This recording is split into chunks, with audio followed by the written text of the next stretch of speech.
मराठा आरक्षण आंदोलनातून अनेकदा सत्तेला धारेवर धरणारे मनोज जरांगे पाटील आता थेट उपमुख्यमंत्री एकनाथ शिंदेंवरच आक्रमक झालेत.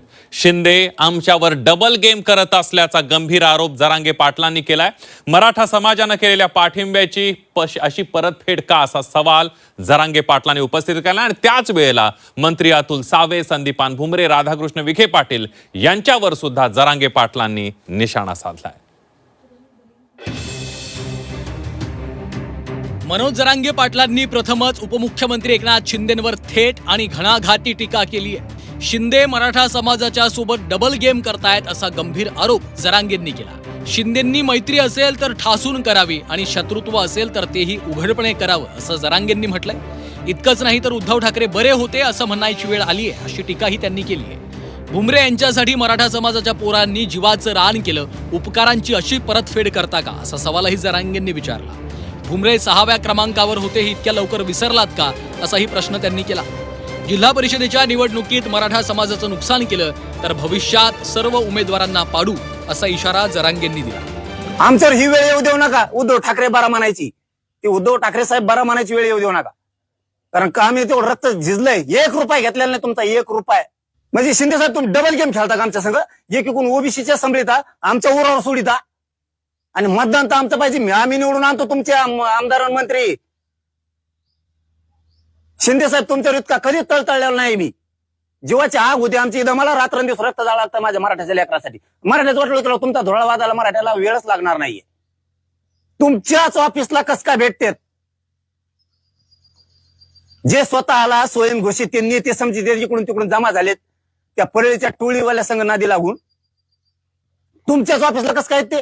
कालच मनोज जरांगे यांच्याशी माझी चर्चा झाली आणि त्यांनी माझ्याशी कारण त्यांच्या काही एसटी महामंडळाच्या बाबतीतली काही त्यांची विषय होते. त्याचबरोबर धाराशिव येथे मराठा भवनासाठी त्यांनी मला फोन केला होता. त्यावेळेस त्यांनी माझ्याशी चर्चा करताना नेहमीच एकनाथ शिंदे साहेबांचं कौतुक केलं होतं आणि एकनाथ शिंदे साहेबांनंतर मला बोलताना त्यांनी हेही सांगितलं की तो सरनाईक साहेब तुमचंही मला कौतुक करावं लागेल कारण मी फोन केल्यानंतर आमचे सगळे कामं तुम्ही करतात. त्यामुळे आज काय झालं 24 तासामध्ये मला हे कल्पना नाही. याच पत्रकार परिषदेत राधाकृष्ण विखे पाटील यांच्यावरही जरांगेंनी निशाणा साधला. प्रमाणपत्र रद्द करण्यासाठी फोन लावले गेले, मंत्रालयातनं प्रमाणपत्र रद्द केली जात आहेत असा आरोप त्यांनी केला. मराठ्यांचे नेते म्हणवणारे आता कुठे गेले असा सवाल जरांगेंनी उपस्थित केलाय. याला सत्याचा विजय म्हणते.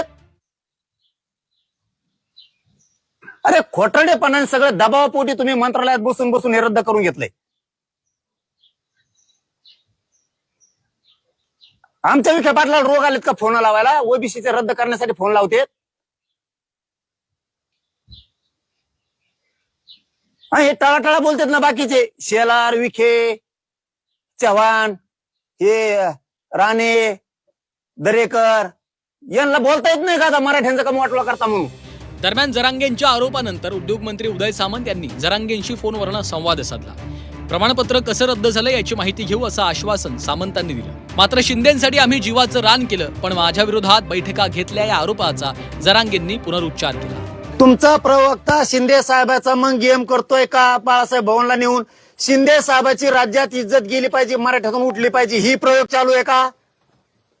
नाही ते तपासावंच लागेल ना आता. म्हणून मला ते काय करा, मला फक्त कोणाला तरी सांगून ते व्हिडिओ पण पाठवायला सांगा आणि सर्टिफिकेट पण पाठवायला सांगा. राजकारणात शब्द बदलले की समीकरणं बदलतात. कालपर्यंत जवळ वाटणारे आज दूर उभे राहतात आणि आरोपांच्या या नव्या फेरीत मराठा आंदोलन आणि राज्याच्या राजकारणात वादाचा आणखी एक नवा अध्याय लिहिला जाण्याची शक्यता आहे. ब्युरो रिपोर्ट, झी 24 तास.